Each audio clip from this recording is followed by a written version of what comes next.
In today's dog training tip, we're going to talk about 3 things you should do before you correct your dog's behavior.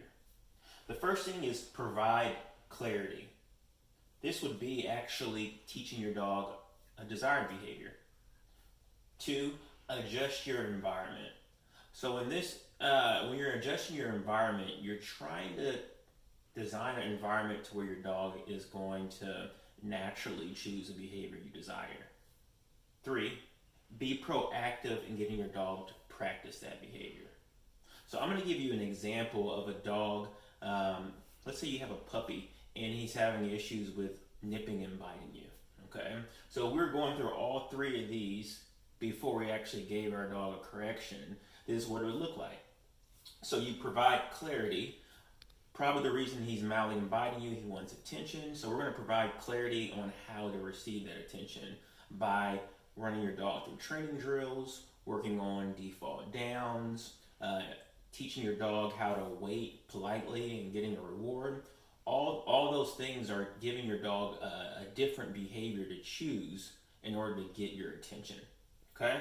2, adjusting your environment. So if you were to adjust your environment to deal with that issue, what you'd want to do is you would want to actually try to work on training times when your dog's most active. Typically, your puppy, when they're very active, that's when the mouthing is going to happen, right?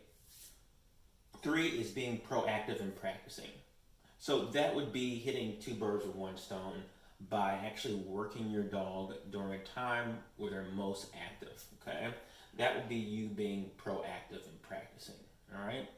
Now, if you do all 3 of these things on any type of behavioral issue, 95% of the time the dog is going to self-correct themselves, okay? It's really, really important to do this before you correct the dog because corrections can be very, very confusing to dogs. And a lot of times they don't quite yet know what you're correcting them for.